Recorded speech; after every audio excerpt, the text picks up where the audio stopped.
Je vous cite cette jolie phrase d'un auteur que j'aime beaucoup, qui est Léo Ferré.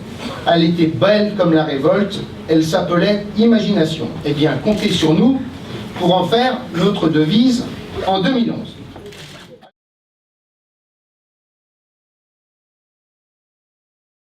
Permettez-moi de vous souhaiter à toutes et à tous une très bonne année 2011 pour vous, pour votre famille et pour toutes celles et tous ceux qui vous sont chers.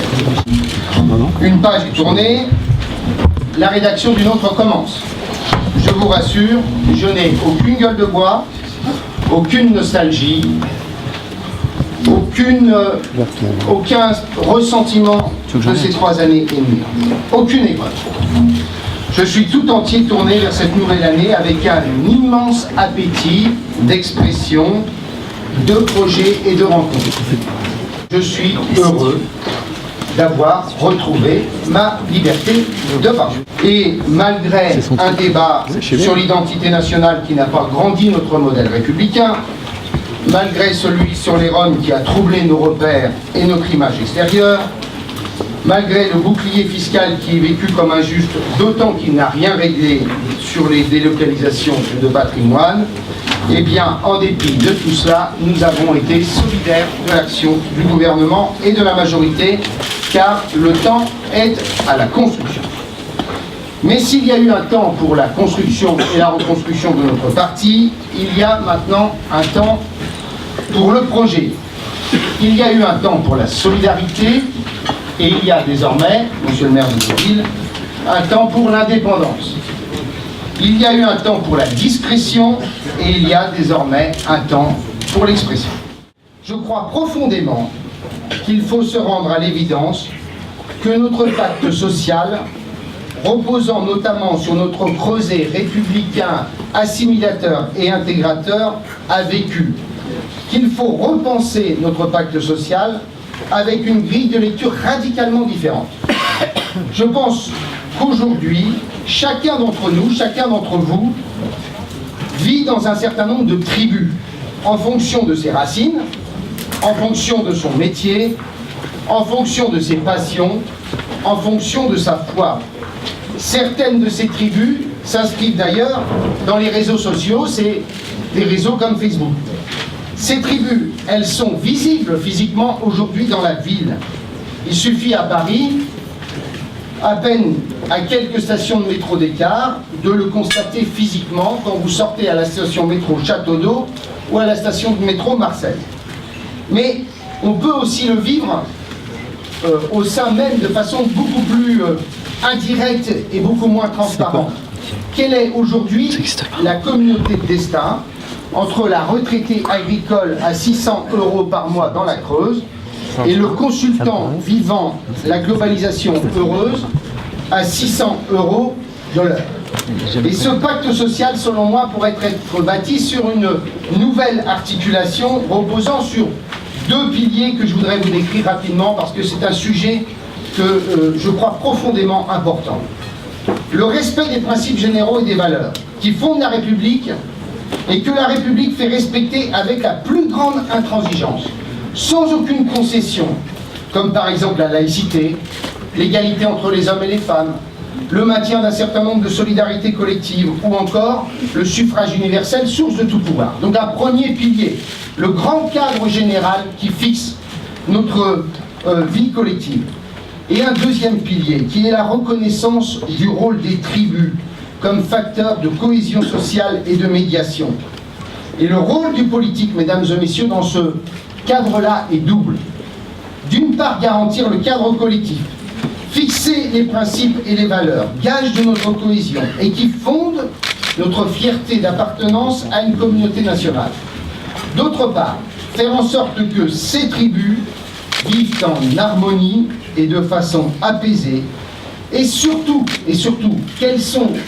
qu'elles doivent être considérées comme un facteur de lien, comme un facteur de solidarité humaine capable de répondre à des problématiques que nos grands systèmes redistributifs appréhendent mal.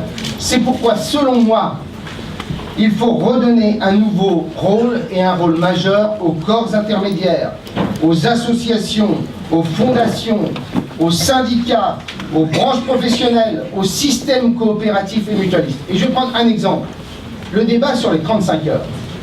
Eh bien moi, j'ai été le porte-parole de l'UDF sur les 35 heures. On n'était pas nombreux dans l'hémicycle pour s'opposer aux 35 heures. Eh bien, je crois que sur ce débat-là, plutôt que de le poser comme on le pose, moi je porte l'idée qu'il faut faire confiance aux corps intermédiaires et aux discussions entre les syndicats patronaux et les syndicats salariés. Et moi je rêve d'un système dans lequel, au lieu d'avoir un droit du travail général et absolu posé pour l'ensemble des branches et des secteurs d'activité, et bien que la loi fixe un régime d'ordre public, les grandes règles de protection, la durée maximale du travail, le repos hebdomadaire, la durée maximale du travail dans la journée, bref, les grandes règles qui protègent le salarié, et qu'ensuite, comme on fait en Allemagne, comme on fait dans tous les pays scandinaves, eh bien qu'il appartienne à chaque secteur d'activité de déterminer les conditions et les horaires de travail. En quelque sorte, il y a une durée du travail maximale, et après, il appartient à chaque branche de déterminer les conditions de travail qui peuvent être fixées branche par branche. Parce qu'il y a une chose simple, quand on est dans la métallurgie avec des coûts de production qui sont essentiellement liés au capital,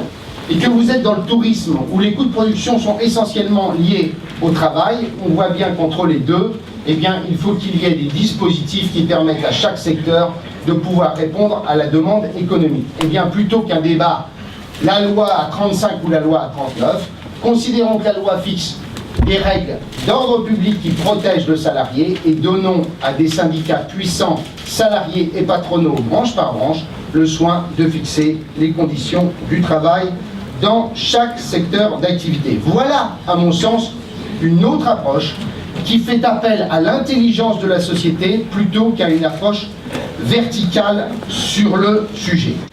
Mesdames et messieurs, montée dangereuse des extrémismes, progression vertigineuse de la dette, deux menaces qui exigent une même réponse. Revenir à une certaine ascèse de la vérité. Cela va de pair avec la sobriété du pouvoir. Je préfère sobre à modeste parce que je crois profondément que les Français ne veulent pas d'un pouvoir modeste. Ils veulent un pouvoir fort, mais un pouvoir humble. Ils veulent un pouvoir fort et ils veulent un pouvoir sobre. La sobriété de la dépense, la sobriété du discours, la sobriété du geste, la sobriété de l'exercice, autant de thèmes sur lesquels je m'exprimerai dans les prochaines semaines et que je développe largement dans le livre que je viens d'achever. Alors, mesdames et messieurs, après ce constat, les trois résolutions du Nouveau Centre pour 2011. La première résolution, c'est écouter. La deuxième, c'est décider. Et la troisième, c'est rassembler. La tâche de la politique n'est pas d'assurer les avantages matériels d'individus sans lien. C'est ce qu'écrivait l'un des pères spirituels des centristes, le philosophe Jacques Maritain. Mais, disait-il, elle est d'engager une mission de civilisation et de culture. Autrement dit, la poursuite de buts essentiellement humains, la justice, la liberté, la dignité de la personne humaine, en quelque sorte, tout ce qui reconnaît l'infinité de l'homme. To be or not to be à l'UMP, that is the question, si j'ai bien compris, pour un certain nombre de nos amis. Eh bien, la balle est dans leur camp, elle n'est pas dans le nôtre. Nous avons gardé et rénové la vieille maison centriste depuis plus de 3 ans. Nous avons regagné des élus et des militants. Nous avons repris pied dans les débats d'idées. Tout cela, tout ce que nous avons construit, je ne le laisserai pas se déliter en échange de fausses promesses et de simples intentions. Les choses sont claires. Alors c'est en tout cas ce que je vous souhaite, c'est d'avoir une bonne santé, mesdames et messieurs les journalistes, pour être en mesure de suivre cette année 2011 avec l'énergie, le sang-froid et la lucidité qui convient. Je vous remercie.